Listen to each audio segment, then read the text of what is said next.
कहानी की शुरुआत होती है लूमिस नाम के एक लड़के से जो स्टे अलाइव नाम की एक हॉरर वीडियो गेम खेल रहा था। गेम के अंत में उसे भूतनी ने छत से लटका कर मार डाला। बाद में उसने अपने दोस्त हच को फोन करके अपने घर ये वीडियो गेम खेलने के लिए बुलाया, लेकिन वो बिजी था।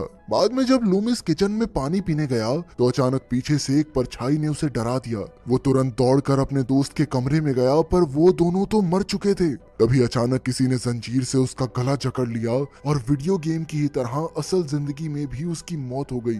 अगले दिन हच अपने बॉस मिलर से बात कर रहा था तो उसे खबर मिली कि उसके दोस्त लूमिस की मौत हो गई है। हच काफी दुखी होकर उसके अंतिम संस्कार पर पहुंचा तो वहां उसकी मुलाकात एबिगेल नाम की एक लड़की से हुई और उसने हच को अपना नंबर दिया। बाद में हच अपनी दोस्त अक्टूबर के घर गया जो अपने भाई फिनियस के साथ रहती थी। हच ने उन्हें बताया कि लूमिस और उसके दो दोस्तों की अचानक ही मौत हो गई। फिर फिनियस ने लूमिस का बैग खोला तो उसमें उसे स्टे अलाइव वीडियो गेम मिली। हच ने उन्हें बताया कि मरने से पहले लूमिस यही वीडियो गेम खेल रहा था।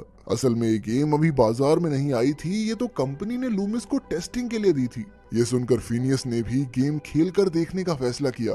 फिर शाम को हच का दोस्त स्विंक अक्टूबर और फिनियस के साथ उससे मिलने आया और फिर एबिगेल भी वहां आ गई तो हच ने उसे सबसे मिलवा दिया। इसके बाद उन सब ने मन हल्का करने के लिए स्टे अलाइव गेम खेलने का फैसला किया। जल्द ही हच का बॉस मिलर भी ऑनलाइन उनकी गेम में जुड़ गया। फिर जब गेम शुरू हुई तो उन्हें भूतनी एलिजाबेथ की प्रार्थना पढ़ने को कहा गया। इसके बिना ये गेम शुरू तक नहीं हो सकती थी। फिर उन सब ने वो प्रार्थना पढ़ी और तभी गेम से आवाज आई कि उन्होंने बहुत बड़ी गलती कर दी है, क्योंकि अब वो मौत की राह पर चल पड़े हैं। पर उन्होंने इसे गेम की ही तरह लिया और खेलने लगे। जल्द ही हच ने एक भूत को खत्म कर दिया और तब उन्हें पता चला कि वो गुलाब की मदद से भूतों को दूर भगा सकते हैं। इसके बाद वो सब कब्रिस्तान की ओर बढ़े जहां उनका सामना बच्चों की आत्मा से हुआ। इधर मिलर अंडरग्राउंड कमरे में आगे बढ़ रहा था कि अचानक एलिजाबेथ ने उसका गला काटकर उसे मार डाला। तभी उसे महसूस हुआ कि उसके ऑफिस के बाहर कोई दौड़ रहा है, पर उसने इसे नजरअंदाज कर दिया। अब रात बहुत हो गई थी, इसीलिए जल्द ही सबने गेम बंद कर दी। जब मिलर ऑफिस से निकला तो अचानक ऑफिस का दरवाजा अपने आप खुल गया। जैसे ही वो उसे बंद करने गया तो अचानक एक परछाई ने उस पर हमला करके उसे जान से मार डाला, और ये कोई और नहीं बल्कि एलिजाबेथ ही थी। अगले दिन जब हच को मिलर की मौत की खबर मिली तो उसके होश ही उड़ गए। बाद में पूछताछ के दौरान उसने बताया कि मरने से पहले मिलर उनके साथ स्टे अलाइव गेम खेल रहा था। हच को तो समझ ही नहीं आ रहा था कि आखिर ये हुआ कैसे। खैर शाम को फिनियस फिर से वही गेम खेलने लगा तो हच और अक्टूबर काफी गुस्सा हो गई, क्योंकि वो भी अब तक समझ नहीं पाए थे कि आखिर मिलर की मौत हुई कैसे। हो सकता है इस गेम की वजह से ही कुछ हो रहा हो। इसके बाद वो लोग एबिगेल से मिले और उन्होंने मिलर की मौत के बारे में बात की। उन्हें ये बात अजीब सी लगी कि मिलर ठीक वैसे ही मरा जैसे गेम में उसका कैरेक्टर मरा था। तभी हच को याद आया कि लूमिस और उसके दोस्त भी गेम खेलने के बाद मर गए थे। अब वो तुरंत फिनियस के पास पहुंचा क्योंकि वो भी गेम खेल रहा था। उधर फिनियस गेम में अकेला था और उसने शीशे के जरिए एलिजाबेथ का चेहरा देखा, पर तभी वो शीशा चकनाचूर हो गया क्योंकि एलिजाबेथ को शीशे से नफरत थी। तभी उसे दूर से एक घोड़ा गाड़ी दौड़ती नजर आई और उसने वहीं गेम पॉज कर दी। जल्द ही उसके दोस्त वहां आ पहुंचे और हच ने उसे समझाने की कोशिश की कि लूमिस और मिलर ठीक वैसे ही मरे जैसे वो गेम में मरे थे और ये कोई इत्तेफाक नहीं हो सकता। मगर फिनियस ने कहा कि ऐसा कुछ नहीं है और हच बेवजह सबको डरा रहा है। फिर बाद में फिनियस बाहर जाकर अपनी गाड़ी ठीक करने लगा और इधर हच बाथरूम में शेव कर रहा था। अचानक उसने शीशे में देखा कि उसकी आंखें सफेद हो गई थी और फिर अचानक शीशा टूट गया, पर जल्द ही सब कुछ फिर से पहले जैसा हो गया। वहीं दूसरी ओर स्विंक पियानो बजा रहा था कि अचानक पियानो से खून बहने लगा और उसने वही हाथ अपने चेहरे पर मल लिए। जैसे ही उसने अपने हाथों पर खून देखा तो उसे लगा कि शायद उसे वहम हुआ है। इसके बाद अक्टूबर को भी शीशे में एक मरी हुई लड़की दिखाई दी। वहीं दूसरी ओर फिनियस को फिर से घोड़ा गाड़ी के चलने की आवाज सुनाई दी और जैसे ही वो मुड़ा तो एक गाड़ी बहुत तेजी से उसके पास से गुजर गई और वो मरते मरते बचा। खैर बाद में हच ने ऑफिस जाकर लूमिस और मिलर की मौत के बारे में और जानकारी इकट्ठा की। हम देखते हैं कि उसी वक्त उसके आसपास एक मरी हुई लड़की घूम रही थी, पर हच को पता नहीं चला और वो अपने घर लौट आया। बाद में उसने अपने दोस्तों को रिपोर्ट्स दिखाकर बताया कि लूमिस, उसके दोस्त और मिलर सबके सब असल जिंदगी में ठीक वैसे ही मरे हैं जैसे वीडियो गेम में मरे थे, और ये कोई इत्तेफाक नहीं हो सकता। और अब उसके पास रिपोर्ट है, वो हवा में बातें नहीं कर रहा। ये सुनकर अक्टूबर ने उसकी हाँ में हाँ मिलाई और उन्हें एलिजाबेथ की कहानी सुनाई जो उसने अपनी दादी से सुनी थी। उसके मुताबिक ये गेम एलिजाबेथ नाम की एक राजकुमारी की जिंदगी पर बनी है। उसे अपनी खूबसूरती से बहुत प्यार था, पर जैसे जैसे वो बूढ़ी होने लगी तो उसने रात को घोड़ा गाड़ी पर बैठकर लोगों को जान से मारना शुरू कर दिया, क्योंकि उसे लगता था कि लोगों की बलि देने से उसकी खूबसूरती लौट आएगी। एलिजाबेथ को शीशों से सख्त नफरत थी, क्योंकि वो खुद को बूढ़ा होते हुए नहीं देख सकती थी। खैर, बाद में वहाँ के लोगों ने उसे पकड़कर टावर में जिंदा कैद कर दिया और तब से उसकी आत्मा वहीं भटक रही है। एलिजाबेथ ने लोगों को चेतावनी भी दी थी कि वो एक दिन लौट कर जरूर आएगी। उधर फिनियस गाड़ी से कहीं जा रहा था कि अचानक रास्ते में एक औरत आ गई और उसने तुरंत गाड़ी का स्टीयरिंग व्हील मोड़ा, जिससे वो सीधा पेड़ में जा लगी। फिर उसने अक्टूबर और उसके दोस्तों को फोन करके अपनी मदद के लिए बुलाया। अब वो सब जल्द ही फिनियस की मदद के लिए निकल पड़े, मगर उनके वहां पहुंचने से पहले ही एक काली घोड़ा गाड़ी ने उसे टक्कर मारकर उसकी जान ले ली। कुछ समय बाद हच और उसके दोस्तों को सड़क पर फिनियस की लाश मिली तो उन्होंने तुरंत उस डिटेक्टिव को फोन करके इसकी खबर दी। जब डिटेक्टिव वहां पहुंचे तो हच ने एक डिटेक्टिव को अपनी पूरी थ्योरी बताई कि कैसे ये गेम ही सबकी मौत का कारण बन रही है। उधर डिटेक्टिव किंग खुद देखने के लिए गेम खेलने लगा कि आखिरकार इस गेम में ऐसा क्या है। जैसे ही हच ने उसे देखा तो उसने दौड़कर उसे रोक लिया।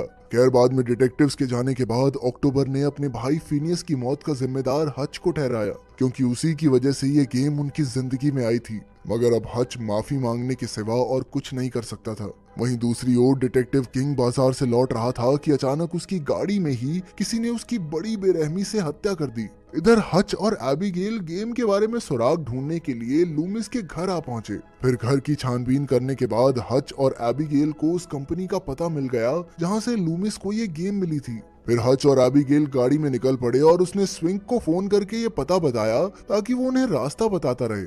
थोड़ी देर बाद अक्टूबर ने हच को फोन करके बताया कि उसे एक किताब से खुफिया जानकारी मिली है। इस किताब में लिखा था कि अगर वो भूतनी के दिल, गर्दन और माथे पर 3 किले गाड़ देंगे तो उसकी आत्मा फिर से उसके शरीर में कैद हो जाएगी। फिर इस आत्मा को मारने के लिए उन्हें उसके शरीर का खून जलाना होगा, पर यह आत्मा इतनी ताकतवर है कि कुछ शब्द पढ़कर इसे फिर से जागृत किया जा सकता है। कुछ ही पलों में उन्होंने टीवी पर देखा कि डिटेक्टिव किंग की भी मौत हो गई है, जिसके कुछ देर बाद ही पुलिस हच के घर आ पहुंची। इससे पहले ही अक्टूबर और स्विंग अपना सामान बांधकर खिड़की से भाग निकले और वो लूमिस के घर हच से मिलने पहुंचे। उधर हच ने हिसाब लगाया कि एलिजाबेथ की डायरी में शायद उनके सवालों का जवाब मिल सकता है।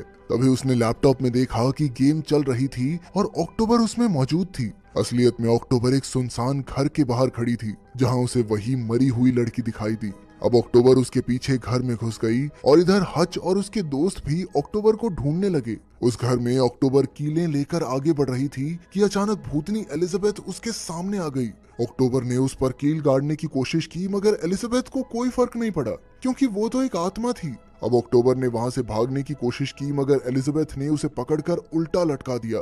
इससे पहले कि अक्टूबर के दोस्त वहां पहुंचते, एलिजाबेथ ने उसका गला काटकर उसे मौत के घाट उतार दिया। जब स्विंक और हच ने ये देखा तो वो खुद को इस सब का जिम्मेदार ठहराने लगे, पर फिर एबिगेल ने उन्हें समझाया कि इस वक्त उन्हें मिलकर एलिजाबेथ को रोकना होगा। रोने धोने का टाइम नहीं है हमारे पास। इसके बाद वो सब कंपनी के पते पर पहुंच गए तो एबिगेल और हच बिल्डिंग की ओर गए और स्विंक वहीं रुककर गेम खेलने लगा ताकि वो एलिजाबेथ का ध्यान भटका सके।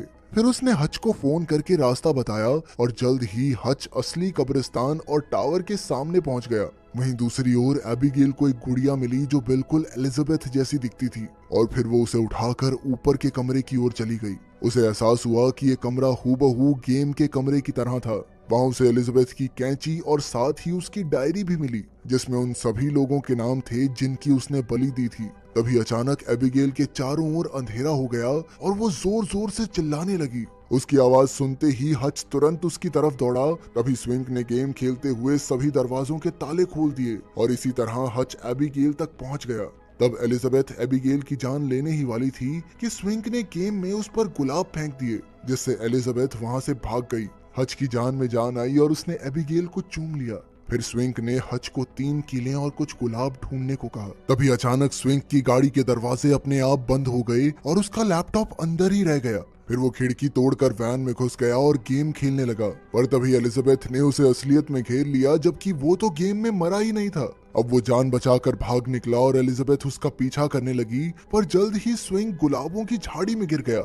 वहीं दूसरी ओर हच और एबिगेल गाड़ी तक पहुंचे और उन्होंने देखा कि गेम में स्विंग मर गया था। अब उन्होंने जल्दी से कीलें और गुलाब इकट्ठे किए और तभी एलिजाबेथ फिर से उनके पीछे आ गई। तब हच ने एबिगेल को एक कमरे में बंद करके गुलाब की मदद से एलिजाबेथ को भगा दिया। इसके बाद वो दोनों टॉर्चर चेंबर की ओर बढ़े और फिर हच टावर की ओर बढ़ा तो अचानक दरवाजा अपने आप बंद हो गया और बेचारी एबिगेल वहीं कैद हो गई। अब उसके पास ज्यादा समय नहीं था तो हच ने एबिगेल को एक गुलाब दिया और टावर तक पहुंचा, जहां उसे एलिजाबेथ की लाश मिली। उसने एक एक करके उसके शरीर में कीलें गाड़नी शुरू कर दी। वहीं दूसरी ओर एलिजाबेथ की आत्मा एबिगेल को उल्टा लटकाकर मारने ही वाली थी कि जैसे ही हच ने आखिरी कील लगाई वो गायब हो गई। तभी अचानक एलिजाबेथ की लाश जाग उठी तो हच ने अपने लैपटॉप की स्क्रीन उसके सामने कर दी और जैसे ही एलिजाबेथ ने अपने चेहरे को देखा वो जोर जोर से चिल्लाने लगी।